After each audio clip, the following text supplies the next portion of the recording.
Hello, everyone, and welcome to our episode of Language Matters Indigenous Voices series.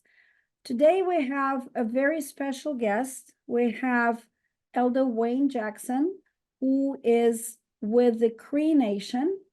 And we want to find out, thank you, Elder Jackson, for joining us. Tell us a little bit more about who are the Cree people, and kind of the story about your language and your language preservation. Is what we say in our language. How are you doing? We don't really have hello or goodbyes in our language. So that's the one thing that is, I guess, a part of our culture is we say, how are you doing? And there is actually no word for goodbye. We just say, Ksamaga. That's it for now. But anyways, as you called it, Cree, we don't really refer to ourselves that way. We are Nêhiyawak. Nêhiyawak is what we call ourselves. And our language is Nêhiyawêwin. It is the French people that came to this continent who first encountered some of our other nations, we stretch from the Rocky Mountains to the west up to the area into Quebec. There's a big whole line of people called they're called Cree, but we're all different dialects of the same language. Nehiyawak is what we are. There's Nehiyawak, there's Nehiyawak, Nehiyawak, and Nehiyawak. It's all different dialects, R, L, the N, the TH, and we are called the Y dialect. And so when these people encountered some of our relatives over here on eastern shores, they referred to them as Cree, which came to known as the Little Screamers, because when our people approached them, they would let out a yell. And that's what they became associated. And that word has stuck ever since, back in whether it was the 16 or 1500s, became known as Cree, and that moniker was adopted by all the nations coming down here to the west. And now it's predominant. I say to decolonize, to properly say who we are, we have to take off those shackles of what we've been called. Our elders, those that do our ceremonies, those who do who know the language, they could never use the word Cree to describe who we are. So that's who we are. So we stretch those 5 dialects, stretch from eastern into Quebec up to the Rocky Mountains here in the west. And in pretty much every major city here in Canada, you'll probably find Nêhiyawê speakers, because we have migrated even into what we call the Northwest Territories, or the territories up beyond the provinces of Canada, and even into your country, into the state of Montana. There is a segment. There's a nation called Rocky Boy, and now they speak, and they migrated here during the 1880s into that area. They were fleeing persecution at that time. So that's who we are. We're called Nehiyawak, and our languages are currently in a state of, I won't say endangerment, but we're at a crossroads. We're really at a crossroads right now. If you follow the Fishman's scale of language loss, we need to, some of our last speakers now are my age. I just turned 57 here last week. So myself and people who are my age and a little older are some of the last fluent speakers, but that doesn't mean it's going to end. Currently, right now, at a place like where I work here, it's called University of Nêhiyawê and Stubby Maganak and Blue Quills. And it was a former residential school in 1930. Our ancestors, our grandparents, and aunts and uncles are placed in this place. And like you said, like you're mentioning, it was meant to take away who we are as Indigenous people. Our languages, our cultures were stripped from us. They were unsuccessful because in 1970, when the Oblates were going to turn over education to the province of Alberta, our elders got rid of it, our people got rid of it in our communities, our surrounding communities, and said, we need to stop that from happening. And so there's a sit-in here in 1970. And This place, Blue Quills, became the first Indigenous control of education in Canada. Our people are successful, and at that time, the Minister of Indian Affairs, who later became the Prime Minister of Canada in the 1990s, John Chrétien, he turned the reins over to our people and he said, I don't give them 6 months and they'll fail. And here, fast forward here, 54 years later, we're still in operation. And not only that, we turned this place from a place where our culture and language is stripped from us to now a hotbed of language revitalization, language preservation, language cultural renewal in who we are. What was stripped of us is now a place where we're coming to be stronger in terms of reclaiming our language. We have a language program here at Blue Quills. We do a 3-year Bachelor of Arts in Education where we're teaching people to learn how to Nêhiyawê, or speak Cree, as the dominant society would say. So that's one thing we're doing. There's other programs here. We also have a master's in Indigenous languages that is more focused towards, oriented towards language revitalization, language understanding how we can properly revitalize language in that sense. Not so much speaking language, but learning about what other communities are doing, learning what about how to revitalize and revive and other ways that other communities, such as the Maori, the Hawaiians, they're revitalizing language. And then we also have what's called a doctoral program here, and it's run by our own communities. And sometimes people ask, well, where do you get your authority from? We get them from our ancestors. We get them from our elders. We also have an elder senate here. The language really belongs to us. It doesn't belong to anybody else. We're the experts. We know how our languages work.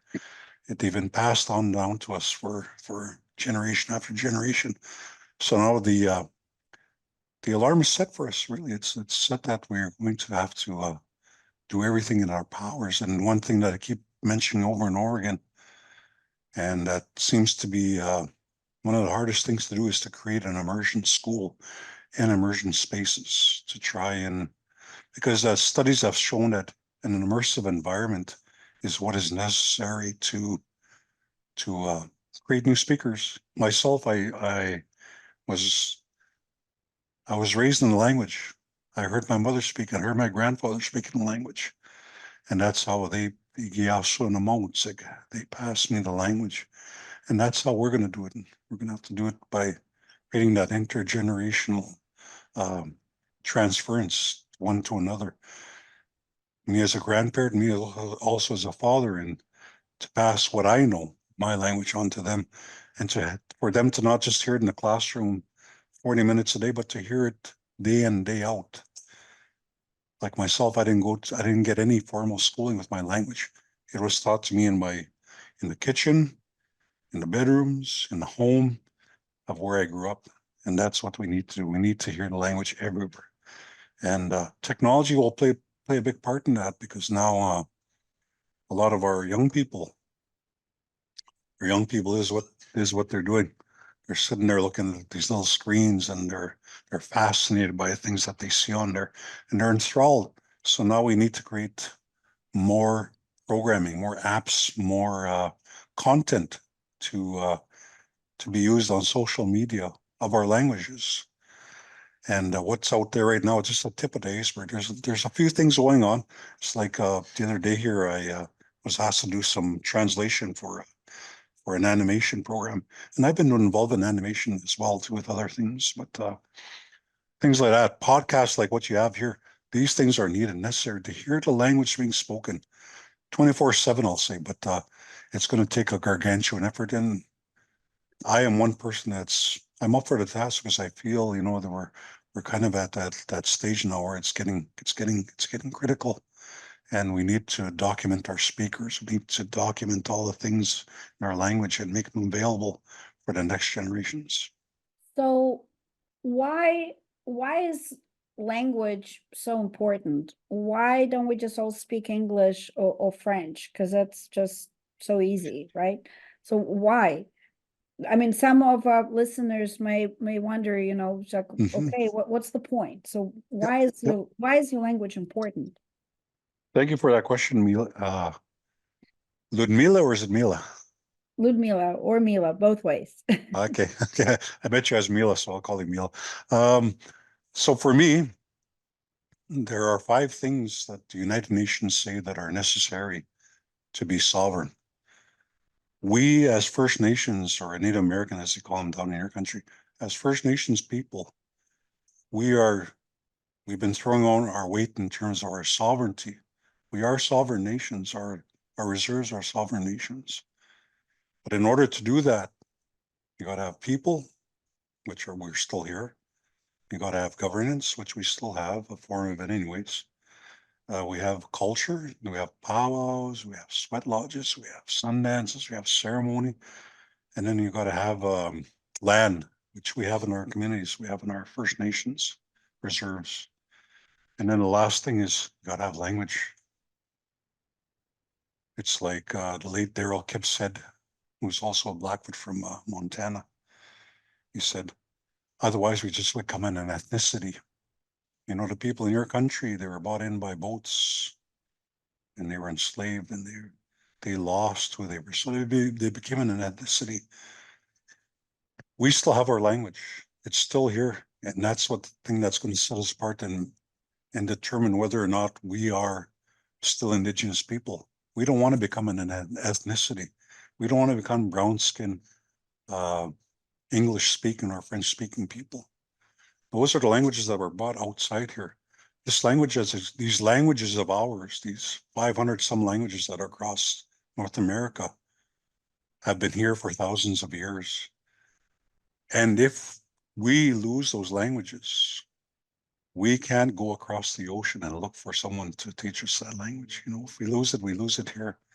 This is one thing one of our elders had said way back 50 years ago. Said if we lose our language, we lose it here. There's nowhere else to go. The Italians can go back to Italy. The Spanish can go back to Spain. The Polish can go back to Poland. They can go back to all their different various countries. The black people in America can go back to Africa. They can rediscover their roots and actually relearn the languages that existed over there. Whereas the indigenous people of this continent, North and South America, if we lose our language, and we have nowhere else to go. So for me, it is important that we keep it so we can keep our sovereignty. We keep because our nations were founded, and here in Canada especially, we always remind the crown. You came to this land. You came because the Royal Proclamation of 1763 said, if you're going to come and expand further west, you need to enter treaties with our people. And so we remind the king now, I guess now, before it was the queen, we remind them that, hey, you have certain obligations. When you came to this land, you need to fulfill those. Without those, your country does not exist. Even though, yeah, they have powerful, they have weapons, they have tanks, they have airplanes and stuff, but it wouldn't reflect good if they went to war with our people. It wouldn't be a good thing. And Canada's always been known to be a peaceful nation, I guess you would say. But for us, it is important. It is important that we retain who we are. It's also our identity. Our culture is embedded in our language, and for us, it's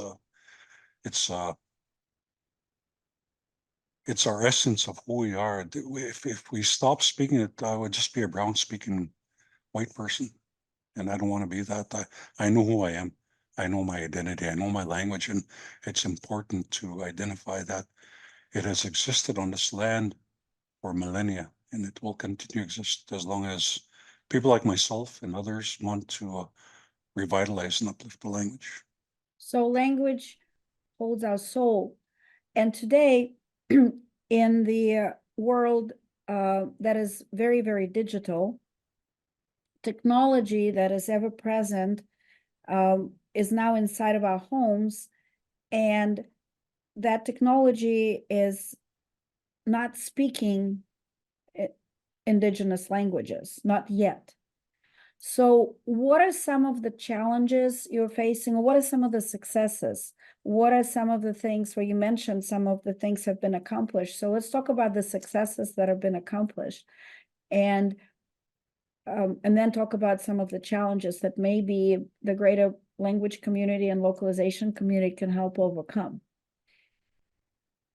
I would say right now we have in Canada, we have an APTN, Aboriginal Peoples Television Network, and they do actually do a lot of programming in our languages. So they do Cree, as we call it. They do Ojibwe, they do some of the other languages, and really one of the big ones also is Inuktitut. So the big three are Ojibwe, Nêhiyawêwin or Cree, and Inuktitut. And it's just based on the amount of speakers there are. And because Nehiyawak are kind of stretched from all these areas, and plus we have like over 100,000 speakers. And what I notice is just being on social media, just being on something called Nêhiyawêwin Word of the Day, which I created back in 2008 in the infancy of Facebook.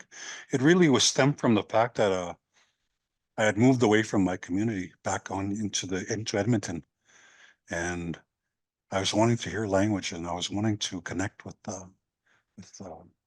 an audience that were interested in speaking or uplifting Nêhiyawêwin. And to this day, there's like 50 some thousand people on there. And what I keep hearing over and over again, I want to learn my language. I want to learn my language. There's thousands of them that want to relearn their language, something that they don't have that opportunity. Yes, maybe we have schools right now, and especially within the provincial school system, which teach the language. But for me, they're not affected by no, because I was actually in there. So for us, that's a challenge right now. We need, like I said earlier, we need even bilingual schooling would be nice. Half a day of learning our language, learning about math and science and social studies and all the other subjects in our languages. Even phys ed, going out doing land-based learning. Those things there's opportunities right now. It's a big thing right now in Canada, land-based learning, but it's all done in English. There's probably some that do it a bit in our language, but it'd be nice to actually go to a school and learn about land-based learning with the language. So that's the challenge we have right now. Other successes, what I started here a few years back was a podcast on a language. And for us, we need to speak more of that, more of Nêhiyawêwin, make more things like that available. Another challenge is it's always this money. Money's a big thing. It's finding time, finding effort, and finding the dollars to actually create an immersion environment. It's like here we're planning here at Blue Quills in the fall, and the really big test is my daughter. My daughter's 4 years old, and I've been speaking to her in the language ever since she was born. She hears the language from me all day long when I'm with her, and she understands. She understands, but she's around so much English. It's a tidal wave with her. She reverts to English. So for us, what we're going to do at Blue Quills is in September of this year, we're going to create a little immersion guerrilla school, we call it. We're kind of like away from the provincial system and create our own little school where students can hear the language, they can be taught, they can learn about land-based things, they can learn from the elders. So that's, we're going to see here probably in a few years whether it's successful or not. But that's a challenge. It's always the challenge, dollars. We need more than just 40-minute piecemeal instruction in language where, we're teaching math, science, social, language arts. Oh, and then we're teaching Nêhiyawêwin. Oh, it's kind of like an afterthought. When really for us in our communities, it should be at the forefront. It should be at the forefront. So yeah, that's what I can say are some of the successes and some of the really deep challenges. Well, it sounds like the successes that you have accomplished already are amazing, and potentially there may be opportunities for maybe collaborating and learning between different communities about different, best practices that exist, and bringing back the language. I've heard that in Hawaii, they're actually bringing the language back into the schools, Hawaiian language back into the schools. There's other initiatives. There's a lot of success with the Sami communities, and so kind of learning from each other. But for our language and localization communities, I want to encourage potentially mentoring programs, or how, on translation, localization, and then considering the languages, indigenous languages, as part of the localization plan, working with the communities and embracing that how wonderful it would be if we have technology that speaks to us, that may be in your own language, the apps and everything.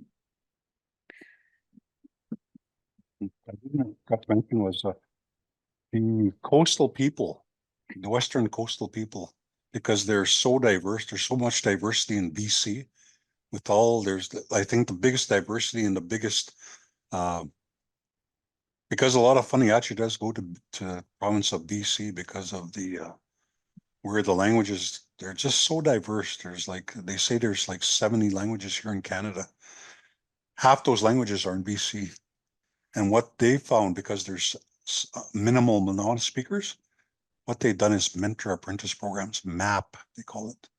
And they've paired off people with a non-fluent speaker with a fluent speaker, or with an elder, someone who speaks the language.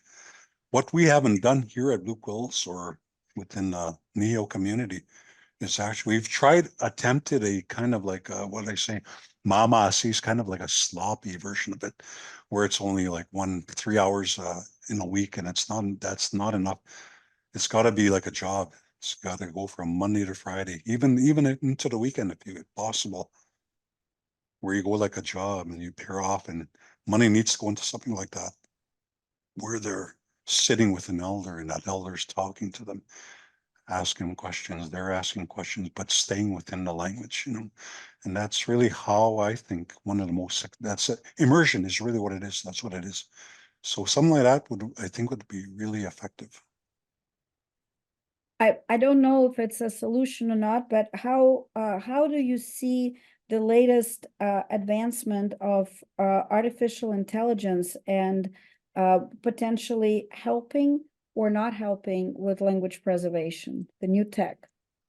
There's people that are on different sides of the fence on that, and I don't know where I am right now. I'm not sure, because I did dabble with Chat GPT last year and typed in a few things into Chat GPT, and telling me what is this word for Nêhiyawêwin, and give me an answer. And I said, as a speaker, I recognize, no, that's not it. That's not right. So, but in discussions today with some of my students, they've said, well, it's advanced a little more. So I'm going to take a look into that.